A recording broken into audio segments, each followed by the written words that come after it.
ಎಲ್ಲರಿಗೂ ನಮಸ್ಕಾರ ರೀ. ಹೆಂಗದಿರಿ? ನಾನು ಶ್ವೇತಾ. ಜಗತ್ತಿನ ನಡೆದಿರೋ ಸುದ್ದಿನ ನಮ್ಮ ಉತ್ತರ ಕರ್ನಾಟಕ ಭಾಷೆದಾಗ ಹೇಳಲಿಕ್ ಬಂದೇನಿ.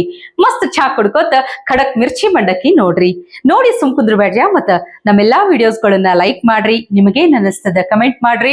ನಿಮಗ್ ಗೊತ್ತಿದ್ದವ್ರಿಗೆಲ್ಲ ಶೇರ್ ಮಾಡ್ರಿ. ಇನ್ನು ನಮ್ಮ TV Vikrama digital channel subscribe ಮಾಡುವುದಂತೂ ನೆನಪಾರ್ಬೇಡ್ರಿ. ಈ ನಮ್ಮ ಕರ್ನಾಟಕದಾಗ ಏನು ಬೇಕಾದ್ರೂ ನಿಂದಿರಬಹುದು ನೋಡ್ರಿ. ಅಂದ್ರ ಮತ್ತೀಗ ಭರ್ಜರಿ ಮಳಿ ಆಲಿಕತ್ತದ, ಪ್ರವಾಹ, ಅದ್ರ ಬಗ್ಗೆ ಎಲ್ಲ ಕೇಳ್ಬೇಡ್ರಿ. ಮತ್ತ ಸೀಸನ್ ಚೇಂಜ್ ಆದಂಗ ಅದಕ್ಕೆಲ್ಲ ಒಂದು ಬ್ರೇಕ್ ಹಾಕಬಹುದ್ರಪ್ಪ, ಸಿಗ್ತದದು. ಆದ್ರ ಈ ಸಿಎಂ ಬದಲಾವಣೆ ಆಗ್ಬೇಕು ಅನ್ನೋ ಕೂಗು ಐತೆಲ್ಲ, ಇದು ಮಾತ್ರ ನಿಂದ್ರು ಲಕ್ಷಣನೇ ಕಾಣ್ಲಿಕ್ಕತ್ತಿಲ್ಲ. ಈ ಸರ್ಕಾರದಾಗ ಬಹಳಷ್ಟು ಮಂದಿ ದಿನ ಮುಂಜಾನೆ ಏಳುದೇ ಸಿಎಂ ಆಗೋ ಕನಸು ಕಾಣೋ ಮೂಲಕ. ಏನ್ ಕೇಳ್ತೀರಿ ಹೇಳ್ರಿ? ಮೊನ್ನಷ್ಟೇ ಕುಮಾರಣ್ಣ ಏನಂದ್ರ ನೆನಪದನ ನಿಮಗ? ಕಾಂಗ್ರೆಸ್ ಪಕ್ಷದಾಗ ಬಹಳಷ್ಟು ಮಂದಿ ಟವಲ್ ಹಿಡ್ಕೊಂಡು ನಿಂತು ಬಿಟ್ಟಾರ ಅಂತಂದ್ರು. ಅದಕ್ಕೆ ಸಿದ್ದರಾಮಯ್ಯನವರು ಸುಮ್ ಕುಂದ್ರಬೇಕಿಲ್ಲ. ಹೌದು ಖರೆ ಅದ, ಸಿಎಂ ಆಗ್ಬೇಕು ಅನ್ನೋರೆಲ್ಲ ಟವಲ್ ಹಿಡ್ಕೊಂಡು ನಿಂತಿರೋದು ಖರೆ ಅದ ಅಂತ ಅಂದ್ಬಿಟ್ರು. ಇನ್ನು ಬಾಜು ಕುಂತಿದ್ದ DK ಅವರ ಪರಿಸ್ಥಿತಿ ಅಂತೂ ಕೇಳಬೇಡ್ರಿ ನೀವು. ನಗಲಾರದೆ ಅಳಲಾರದೆ ತೊಳಲಾಡಿದೆ ಜೀವ, ಬರಿ ಮಾತಲಿ ಹೇಳಲಾಗದೆ ಮನದಾಳದ ನೋವ ಅನ್ನೋಂಗಾಗೈತಿ. ಅಲ್ಲ, ಇದೇನಿದು? ಅವ್ರವರೇ ಸಿಎಂ ವಿಚಾರ ಮಾತಾಡ್ಕೊಳ್ಲಿಕತ್ತಾರಲ್ಲ ಅಂತ ಅನಿಸಿ ಹೋಮ್ ಮಿನಿಸ್ಟರ್ G. ಪರಮೇಶ್ವರ್ ಅವರು ಏನ್ ಮಾಡಿದ್ರು ಗೊತ್ತಾ? ನೆನಪೇ ಹಾರಿದ್ರು. ಮತ್ತ ಹೊಳ್ಳೆ ಸಿಎಂ ಆಗು ಕನಸನ್ನ ಈಗ ನೆನಪು ಮಾಡ್ಕೊಂಡಾರ ನೋಡ್ರಿ. ಅಷ್ಟೇ ಅಲ್ಲ, ಸಿಎಂ ಬದಲಾವಣೆ ಆಗ್ಬೇಕು ಅಂತ ಇದ್ರ ಮೊದಲು ನಂದೇ ಹೆಸರು ಅದ್ರಾಗ ಬರಬೇಕು ಅನ್ನೋ ಸೂಚನೆನೂ ಕೊಟ್ಟಾರ. ಅಲ್ಲ, ಸಿಎಂ ಹುದ್ದೆ ಬೇಡ ಅನ್ಲಿಕ್ಕ ನಾವೇನು ಸನ್ಯಾಸಿಗಳಲ್ಲ ಅಂತ ಹೇಳ್ತಾರಂದ್ರ ತಿಳ್ಕೋರ್ ನೀವು. ಇದು DK ಅವರಿಗೆ ವಾರ್ನ್ ಮಾಡ್ದಂಗೆ ಇತ್ತಂತ ತಿಳ್ಕೋರ್ ನೀವು. ಸಿಎಂ ಹುದ್ದೆನ ಯಾರು ಬ್ಯಾಡ ಅಂತಾರ ಹೇಳ್ರಿ? ಸಿಎಂ ಆಗ್ತೀರಂದ್ರ ಯಾರ ವಲ್ ಅಂತಾರೇನ್ ಹೇಳ್ರಿ? ಆದ್ರೆ ಇವ್ರನ್ನ ಬರ್ರಿ ಸಿಎಂ ಆಗ್ಬರ್ರಿ ಅಂತ ಹೈಕಮಾಂಡ್ ಇವ್ರನ್ನೆಲ್ಲ ಕರಿಬೇಕಲ್ಲ.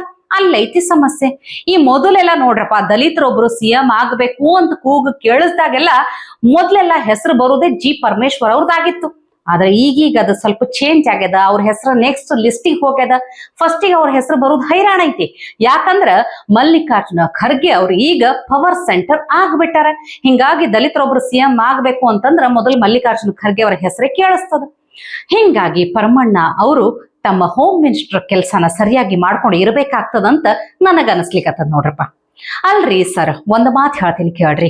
ಈ ವರ್ಷ ಅತಿ ಹೆಚ್ಚು ಹೆಣ್ಮಕ್ಳ ಮಿಸ್ಸಿಂಗ್ ಕಂಪ್ಲೇಂಟ್ ಬಂತಾವ. ಇದ್ರ ಬಗ್ಗೆ ನಿಮ್ ಲಕ್ಷ್ಯಕ್ಕೆ ಬಂದಿಲ್ಲ? ಮಕ್ಕಳನ್ನು ಕಳಿಸಾಗಣೆ ಮಾಡೋದನ್ನು ಹೆಚ್ಚಾಗ್ಯದ. ಇದು ನಿಮ್ ಕಿವಿಗೆ ಬಿದ್ದಿಲ್ಲ? ಇನ್ನು ಗೋ ಹತ್ಯೆಗಳಂತೂ ಜಾಸ್ತಿ ಆಕ್ಕೋತೆ ಹೊಂಟಾವ. ಇನ್ನು ಆಹಾರದ ಬಗ್ಗೆ, ಅದ್ರ ಕ್ವಾಲಿಟಿ ಬಗ್ಗೆ ಏನಾರ ಪ್ರಶ್ನೆ ಮಾಡಿದ್ರ ಅರೆಸ್ಟ್ ಮಾಡ್ಲಿಕತ್ತಾರ.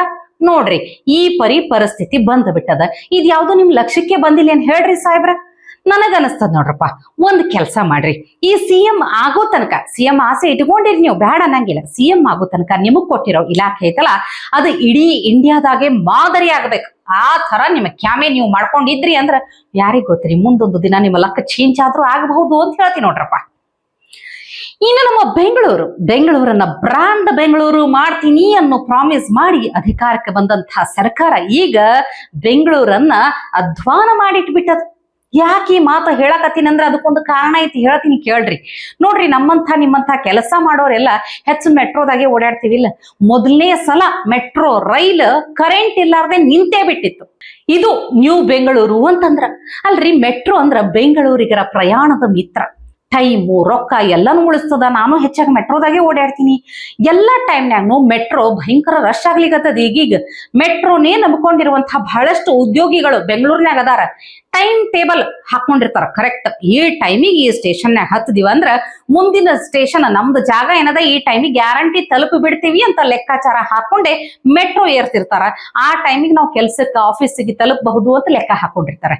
ಇಂಥ ಟೈಮ್ನಾಗ ಕರೆಂಟ್ ಇಲ್ಲ, ಹಾಗಾಗಿ ಮೆಟ್ರೋ ಓಡಲ್ಲ ಅಂತಂದ್ರ ಹೆಂಗ್ ಹೇಳ್ರಿ? ಹೆಂಗ್ ಮಾಡ್ಬೇಕು ಹೇಳ್ರಿ? ಅಲ್ಲ, ಮೆಟ್ರೋನ ಜಾಸ್ತಿ ನಂಬಿರೋರೆ ವರ್ಕಿಂಗ್ ಪೀಪಲ್. ಅವ್ರಿಗೆ ಹೈರಾಣ ಆದ್ರ ಎಲ್ಲಾರಿಗೂ ಹೈರಾಣ ನೋಡ್ರಪ್ಪ. ಈಗೆಲ್ಲಾ ಮಂದಿ ಕೇಳಿಗತ್ತಾರ, ಏನ್ ದೊಡ್ಡ 200 ಯೂನಿಟ್ ಫ್ರೀ ಮನಿಗೆಲ್ಲ ಕೊಡ್ಲಿಕತ್ತಿರಲ್ಲ, ಅದಕ್ಕಿಂತ ಮೊದಲ ಮೆಟ್ರೋದವ್ರಿಗೆ ಕರೆಂಟ್ ಕೊಡ್ರಿ ಅಂತ ಹೇಳಿ ಚಾಲು ಮಾಡ್ಯಾರ ನೋಡ್ರಿ. ಇನ್ನು ಬಿಹಾರದಾಗ ಏನು ಬೇಕಾದ್ರೂ ಆಗಬಹುದು ಅನ್ನೋ ಮಾತೈತಿ.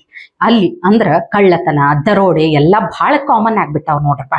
ಟವರ್ಗಳನ್ನೇ ಬಿಚ್ಕೊಂಡು ಹೋಗಿರುವಂತಹ ಉದಾಹರಣೆಗಳು ಅಲ್ಲಿ ಎಷ್ಟೊಂದು ಸಿಗ್ತಾವಂತ.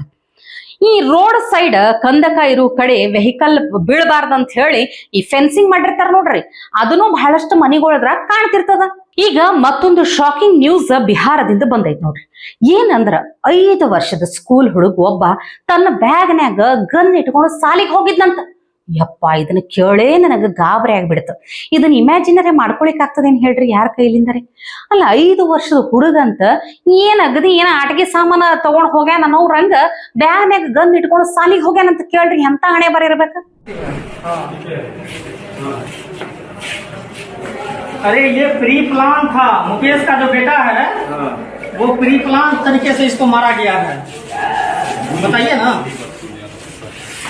आप घर से नहीं आए? हाँ, मेरा बहना है। क्या घटना घटी? त्रिवेणीगंज के सेंट जॉन स्कूल में एक बच्चा अपने घर से स्कूल बैग में पिस्टल लेके चला आया था, जो असेंबली के समय में उससे गोली चली। एक आसिफ नाम का 10 वर्षीय लड़का है, उसके बाएं हाथ के तलहटी में गोली लगी है, जिसका इलाज कर दिया गया है। किसी की गिरफ्त ಏನೋ ಅಪ್ಪಿ ತಪ್ಪಿ ಬೈ ಮಿಸ್ಟೇಕ್ ಮನ್ಯಾಗಿಂದ ಯಾರ್ದೋ ಗನ್ ಲೈಸೆನ್ಸ್ ಇರುವಂತ ಗನ್ ಬ್ಯಾಗ್ನ್ಯಾಗ ಬಂದದಂದ್ರ ಹೋಲ್ ಬಿಡಬಹುದು. ಅಷ್ಟೇ ಆಗಿದ್ರ ಬುದ್ಧಿ ಹೇಳಿ ಏನೋ ಮಾಡಬಹುದಾಗಿತ್ತು. ಆದ್ರ ಗನ್ ತಗೊಂಡು ಹೋಗಿದ್ದ ಅಷ್ಟೇ ಅಲ್ಲ, ಇನ್ನೊಬ್ಬ ಹುಡುಗನಿಗೆ ಶೂಟ್ ಮಾಡ್ಲಿಕ್ಕಂತ ಶೂಟ್ ಮಾಡೇ ಬಿಟ್ಟಾನ. ಮತ್ತದು ನೋಡ್ರಿ ಹೆಂಗಿರ್ಬೇಕ. ಅದೇ ಸಾಲ್ಯಾಗ 10 ವರ್ಷದ ಹುಡುಗನ ಕಡಿ ಫೈರ್ ಮಾಡಿಬಿಟ್ಟಾನಂತ. ಪುಣ್ಯಕ್ಕ ಗುರಿ ತಪ್ಪೇದ್ರಪ್ಪ, ತೋಳಿಗೆ ಗುಂಡು ತಾಗ್ಯದ. ಅದಾದ್ಮೇಲೆ ಅವನಿಗೆ ದವಾಖಾನಿಗೆ ಕರ್ಕೊಂಡು ಹೋಗ್ಯಾರಂತ. ಅಲ್ಲ, ನೀವ ಸ್ವಲ್ಪ ವಿಚಾರ ಮಾಡ್ರಿ, ಈ ಸಣ್ಣ ಪಾರಗ ಗನ್ ಎಲ್ಲಿಂದ ಸಿಕ್ತು? ಹೋಗ್ಲಿ, ಮನ್ಯಾಗ ಯಾವ್ದೋ ಲೈಸೆನ್ಸ್ಡ್ ಗನ್ ಇತ್ತ, ಆ ಗನ್ ತಗೊಂಡು ಬಂದಿದ್ ಹೆಂಗಿವ ಅನ್ನೋದು ಎಲ್ಲರಿಗೂ ಗಾಬರಿ ಆಗಿಬಿಟ್ಟದ. ಇದ್ರ ಬಗ್ಗೆ ಪೊಲೀಸರು ತನಿಖೆ ಮಾಡ್ಲಿಕ್ಕತ್ತಾರ. ಅಷ್ಟೇ ಅಲ್ಲ, ಎಷ್ಟು ಸಣ್ಣ ವಯಸ್ಸಿನ ಹುಡುಗಗ ತಲೆಯಾಗ ಹಿಂಗ ಜಗಳನೋ ಏನೋ ಆಗಿದೆ, ಇನ್ನೊಬ್ಬ ಹುಡುಗ ಶೂಟ್ ಮಾಡ್ಬೇಕನ್ನುವಂತ ಮನಸ್ಥಿತಿ ಬಂದದಲ್ಲ, ಎಂಥ ಭಯಂಕರ ಅದೊಂದು ನೀವು ವಿಚಾರ ಮಾಡ್ರಿ ನೋಡ್ರಿ. ಇನ್ನು ಈ ವಯನಾಡ್ನಾಗ ಆಗಿರುವಂತಹ ದುರಂತದ ಬಗ್ಗೆ ಅಂತೂ ನಿಮಗೆಲ್ಲ ಗೊತ್ತೇ ಅದ. ಹಳ್ಳಿಗಳೇ ಮುಳುಗ್ಲಿಕ್ಕತ್ತಾವ.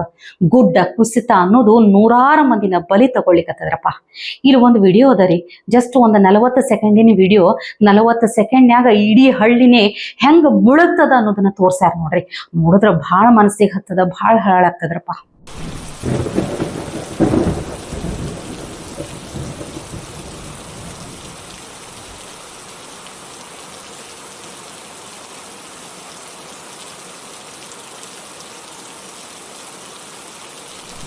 ಕೇರಳದ ವಯನಾಡ್ನ್ಯಾಗ ನಿಲ್ಲುವಂತಹ ರಾಹುಲ್ ಗಾಂಧಿ RSS ಅಂದ್ರ ಬರುದಿಲ್ಲ ರೀ. ಇಡೀ ದಿನ ಬೇಕಾದ್ರೂ ವಿಷ ಕಾಡ್ತಾರ. ಆದ್ರ ತಮ್ಮದೇ ಕ್ಷೇತ್ರದಾಗ ಇಂಥದೊಂದು ದೊಡ್ಡ ಅವಘಡ ಆದಾಗ ರಾಹುಲ್ ಗಾಂಧಿ ಎಲ್ಲಿ ಹುಡುಕಾಡಿದ್ರು ಸಿಗಲಾಗ್ಯಾರ, ಪತ್ತೆನೇ ಇಲ್ಲ, ಕಣ್ಣಿಗೆ ಕಾಣೋದಿಲ್ಲ. ನೋಡ್ರಿ, ನಮಗೆಲ್ಲ ರಾಹುಲ್ ಗಾಂಧಿ ಯಾವಾಗ್ಲೂ ಬೈಕೊಂತಿರ್ತಾರ, ಹಿಂಗಾಗಿ ನಾವು ಅವ್ರ ಕ್ಷೇತ್ರದಾಗ ಕೆಲಸ ಮಾಡೋದಿಲ್ಲ ಅಂತ ಹೇಳಿ ರಾಷ್ಟ್ರೀಯ ಸ್ವಯಂ ಸೇವಕ ಸಂಘದವ್ರು ಏನಾರೇ ಸುಮ್ಮನೆ ಕುಂತಿದ್ರೆ ಹೆಂಗಿತ್ ಹೇಳ್ರಿ. ಆದ್ರ ಅವರು ಸುಮ್ಮನೆ ಕುಂದಿರ್ಲಿದ್ರಪ್ಪ. ರಾಹುಲ್ ಗಾಂಧಿ ಬರೋ ತನಕ ಕಾಯ್ಲೂ ಇಲ್ಲ, ಬದಲಾಗಿ ಅಲ್ಲಿನ ನೆರೆ ಪೀಡಿತ ಜಾಗದಾಗ ನೆರವಿಗೆ ನಿಂತು ಬಿಟ್ರು ನೋಡ್ರಿ. ಮನಿ ಮಠ ಎಲ್ಲ ಕಳ್ಕೊಂಡು ಕಂಗಾಲಾಗಿರುವಂತಹ ಮಂದಿ ಪರವಾಗಿ ನಿಂತು ಬಿಟ್ರು RSS ಸಂಘದವರು. RSS ಈ ಪುಣ್ಯದ ಕೆಲಸಕ್ಕ ಸೇವಾ ಭಾರತಿ ಕಾರ್ಯಕರ್ತರು ಸಹಿತ ಸಾಥ್ ಕೊಟ್ರು ನೋಡ್ರಿ. ಅಡಗಿ ಮಾಡಿ ಊಟ ಮಾಡಿಸುವಂತಹ ಕೆಲಸ ಎಲ್ಲ ಆಯ್ತು. ಹೌದು, ಇನ್ನ ಬಹಳಷ್ಟು ಗ್ರಾಮಗಳದ್ರಾಗ ಸಹಾಯ ಮಾಡುದು ಉಳಿದೈತಿ. RSS ತನ್ನ ಕೆಲಸನ ಮಾಡ್ಕೊಂತೈತಿ ನೋಡ್ರಿ.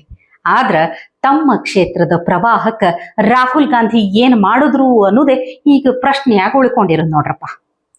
ಯಾಕಂದ್ರ ಅವ್ರನ್ನೇ ನಂಬಿ ಅಲ್ಲ ಮಂದಿ ಆಯ್ಕೆ ಮಾಡಿದ್ದು. ಅದು 1 ಸಲ ಅಲ್ರಿ, ಮತ್ತೆ 2 ಸಲ.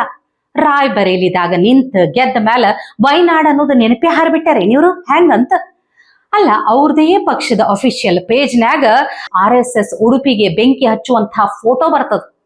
ಅವ್ರದೇ ಪೇಜ್ನ್ಯಾಗ ಹಿಂಗೆಲ್ಲ ಅವಮಾನ ಮಾಡ್ತಾರ.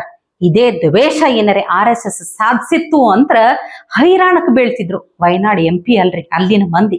ಇದಕ್ಕ ನೋಡ್ರಪ್ಪ, RSS ನಂತ ಇಂಥ ಪುಣ್ಯ ಕೆಲಸಗಳಿಗೆ ಮತ್ತಷ್ಟು ಗೌರವ ಹೆಚ್ಚಾಗುದು. ಯಾಕಂದ್ರ ಇಂಥ ಟೈಮ್ನಾಗ ರಾಜಕಾರಣ ಅನ್ನೋದಂತ ನೋಡಿಲ್ಲ ಅವರು. ಯಾಕಂದ್ರ ಪಕ್ಷ ರಾಜಕಾರಣ ಅಂತ ನೋಡಿದ್ರ ಹಿಂಗ ಸಹಾಯಕ್ಕೆ ಬರ್ತಿದ್ದಿಲ್ಲ. ಮಂದಿ ಹೈರಾಣದಾಗ ಅದಾರ ಅಂದ್ರ ಹೃದಯ ಮಿಡಿತದ. ಅದ್ರ ಸಲುವಾಗಿ RSS ಅಂದ್ರೆ ಗೌರವ ಹೆಚ್ಚುದ್ ನೋಡ್ರಪ್ಪ. ಇವತ್ತಿಗೆ ಇಷ್ಟು ಸುದ್ದಿ ಸಾಕಲ್ಲ, ನಾಳೆ ಇಂಥವೇ ಮತ್ತೊಂದು ಸುದ್ದಿ ತರ್ತೀನಿ. ಚಹಾ ಇಟ್ಕೊಂಡು ಮಿರ್ಚಿ ಮಂಡಕ್ಕಿ ನೋಡ್ಲಿಕ್ಕೆ ಕಾಯ್ಕೊಂಡಿರಿ. ಟಿವಿ ವಿಕ್ರಮ, ದೇಶ ನಿಮ್ಮ ಕೈಯಲ್ಲಿ. ಈ ಕಾರ್ಯಕ್ರಮ ನಿಮಗೆ ಇಷ್ಟ ಆಗಿದ್ದಲ್ಲಿ ಲೈಕ್, ಶೇರ್ ಹಾಗೂ ಕಮೆಂಟ್ ಮಾಡಿ. ಟಿವಿ ವಿಕ್ರಮದ ಕಾರ್ಯಕ್ರಮಗಳನ್ನು ನಿರಂತರವಾಗಿ ವೀಕ್ಷಿಸಲು ಸಬ್ಸ್ಕ್ರೈಬ್ ಮಾಡಿ ಬೆಲ್ ಐಕನ್ ಒತ್ತಿ.